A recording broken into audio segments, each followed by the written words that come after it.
రంగారెడ్డి జిల్లాలో ఏసీబీ సోదాలు కలకలం రేపుతున్నాయి. ఏడీ శ్రీనివాస్ నివాసంలో అధికారులు ముమ్మర తనిఖీలు చేపట్టారు. ఆదాయానికి మించిన ఆస్తుల కేసులో సోదాలు జరుగుతున్నాయి. రంగారెడ్డి జిల్లాలోని 6 ప్రాంతాల్లో, అదేవిధంగా హైదరాబాద్, మహబూబ్ నగర్ జిల్లాలోని ఏసీబీ తనిఖీలను చేపడుతోంది. సోదాల్లో పెద్ద ఎత్తున ఆస్తులు కూడబెట్టినట్టుగా అధికారులు గుర్తించారు. మహబూబ్ నగర్ లో రైస్ మిల్ ఉన్నట్టుగా నిర్ధారించారు. పలు చోట్ల షెల్ కంపెనీల పేర్లతో వ్యాపారాలు నిర్వహిస్తున్నట్లుగా తెలిపారు.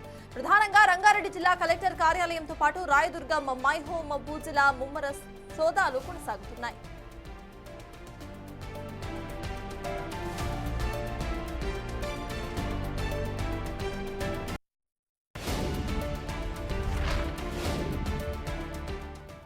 రంగారెడ్డి జిల్లాలో ఏసీబీ సోదాలు కలకలం రేపుతున్నాయి. దీనికి సంబంధించిన పూర్తి అప్డేట్స్ మా ప్రతినిధి సురేష్ అందిస్తారు. సురేష్, చెప్పండి, ఏడీ శ్రీనివాస్ నివాసంలో అధికారులు ఇటు సోదాలు చేస్తున్నట్టుగా తెలుస్తోంది, ఇంకా పలు చోట్ల సైతం ఈ సోదాలు కొనసాగుతున్నట్టుగా తెలుస్తోంది. అసలు ఎగ్జాక్ట్ గా ఎక్కడెక్కడ ఐటీ రైడ్స్ అనేవి కొనసాగుతున్నాయి, అప్డేట్స్ ఏంటి?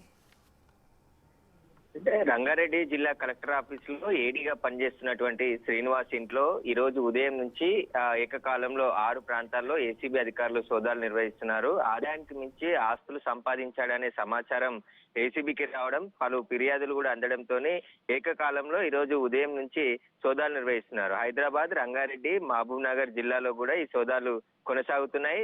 ఆ ల్యాండ్ రికార్డ్స్ ఏడీగా పనిచేస్తున్నటువంటి శ్రీనివాసులు ఆదాయానికి మించి ఆస్తులు కూడబెట్టాడు. భారీగా భూములు కొనుగోలు చేసి కొన్ని కంపెనీలు కూడా నిర్వహిస్తున్నట్టు ఏసీబీ ఫిర్యాదులు రావడంతో ఈ సోదాలు కొనసాగుతున్నాయి. అయితే రంగారెడ్డి జిల్లా కలెక్టర్ ఆఫీస్ తో పాటు హైదరాబాద్ లో కొన్ని చోట్ల, అదే విధంగా మహబూబ్ నగర్ జిల్లాలో మరొక చోట కూడా ఏసీబీ సోదాలు చేస్తుంది. ఈ సోదాల్లో భారీగా ఆస్తులు కూడా గుర్తించినట్టు తెలుస్తుంది. ఆయన షెల్ కంపెనీలను ఏర్పాటు చేసి పెట్టుబడులు పెట్టినట్టు కూడా ఏసీబీ అధికారులు గుర్తించారు. ఇంకా సోదాలు కొనసాగుతున్నాయి. ఆయన ఎక్కడెక్కడ పనిచేశాడు, అక్కడ ఎన్ని లంచాలు తీసుకున్నాడు అనే దానికి సంబంధించి కూడా వివరాలు ఆరా తీస్తున్నారు. ప్రస్తుతం ఏడీ శ్రీనివాస్ ని అదుపులోకి తీసుకొని ఆయనకు సంబంధించిన బినామీలు, ఆయన బంధువులు, ఆయనకు సంబంధించిన క్లోజ్ గా ఉండేటువంటి సన్నిహితుల ఇళ్లలో కూడా సోదాలు నిర్వహిస్తున్నారు. సాయంత్రం వరకు కూడా ఈ సోదాలు కొనసాగే అవకాశం ఉంది. సోదాల అనంతరం ఆయన సంపాదించిన అక్రమాస్తులకు సంబంధించి, ఆదాయానికి మించి ఆస్తులకు సంబంధించిన ఒక ప్రెస్ నోట్ ద్వారా వివరాలన్నీ కూడా వెల్లడించే అవకాశం ఉంది. ప్రజెంట్ అయితే ఇంకా సోదాలు కొనసాగుతున్నాయి. Thank you Suresh.